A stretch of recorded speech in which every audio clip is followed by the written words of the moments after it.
kami persilakan. Assalamualaikum warahmatullahi wabarakatuh. Waalaikumsalam warahmatullahi wabarakatuh.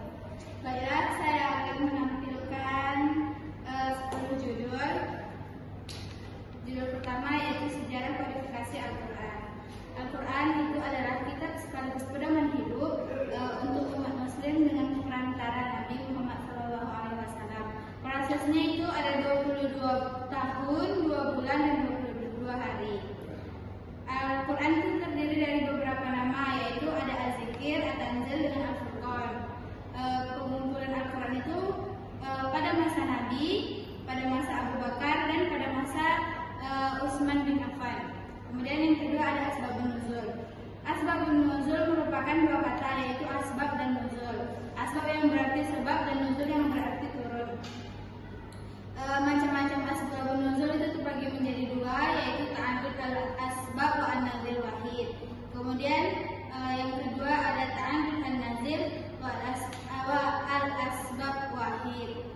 Kemudian judul yang ketiga ada Al-Quran sebagai sumber hukum Islam.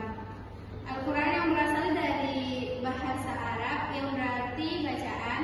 Diturunkannya Al-Quran kepada Nabi Muhammad SAW melalui malaikat Jibril untuk dijadikan pedoman hidup.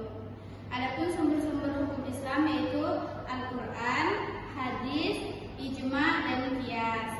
Kemudian judul yang keempat yaitu konsep hukum Islam dalam Al-Quran. Jenis-jenis hukum Islam dalam Al-Quran ada hukum akidah, hukum akhlak, dan hukum syariat. Kemudian prinsip-prinsip Islam dalam perspektif Al-Quran ada prinsip tauhid, prinsip keadilan, dan prinsip amar ma'ruf nahi munkar. Yang ketiga, prinsip dasar hukum Islam dalam Al-Quran yaitu mencakup 2 hubungan. Yang pertama hubungan vertikal dan yang kedua hubungan horizontal. Modul kelima yaitu tentang etika dan moral. Etika yang berasal dari bahasa Yunani, ethos, atau adat atau kebiasaan, dalam Latin disebut mores, dan dalam Arab dikenal dengan akhlak.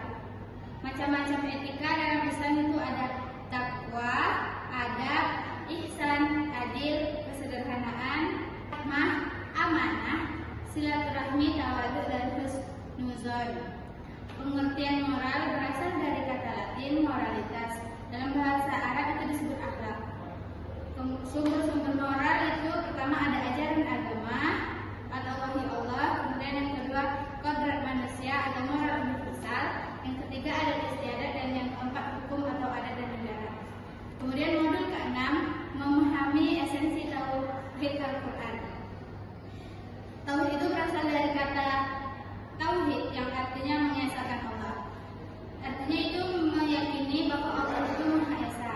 Dan prinsip tauhid dalam Al-Quran itu dalam Quran surat Al-Imran ayat 64. Umat manusia itu diajak kembali kepada kalimat yang sama, yaitu tidak menyembah selain Allah dan tidak mempersekutukannya.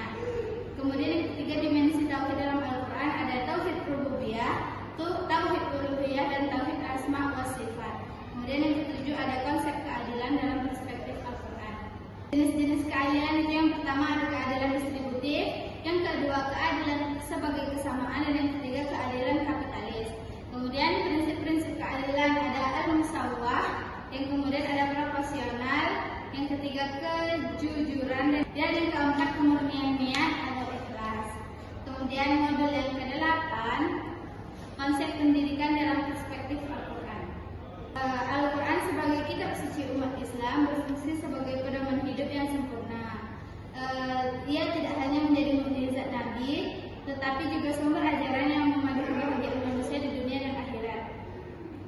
Bentuk-bentuk pendidikan dalam Al-Quran yang pertama itu ada taklim atau pengajaran. Yang kedua ada takziah atau penyucian diri. Yang ketiga ada tarbiyah atau pembinaan dan pengembangan. Kemudian modul yang ke-9 tentang etika pada lingkungan. Masalah lingkungan itu merupakan masalah global yang semakin didasari sebagai masalah yang serius yang dihadapi oleh umat manusia di dunia. Ratusnya manusia yang mengeksplorasi sumber daya alam tanpa kendali sehingga membuat rusak ekosistem alam yang telah diciptakan oleh Allah. tiga konsep utama etika lingkungan, yaitu ada al-islah, al-ihsan, dan at-ta'mir.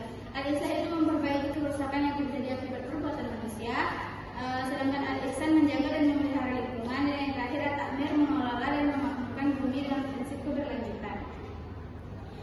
Larangan merusak lingkungan dalam Al-Quran itu ada di dalam Quran Surat Ar-Rum ayat 41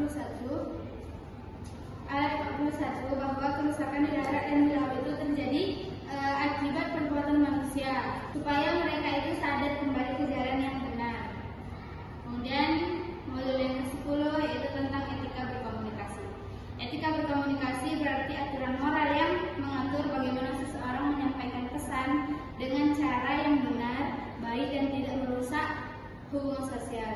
Prinsip etika komunikasi itu pertama ada qaulan sadidan, yang kedua ada qaulan balighan, yang ketiga ada qaulan maisuran, yang keempat ada qaulan ma'rufan, kelima qaulan layyinan, dan keenam qaulan kariman.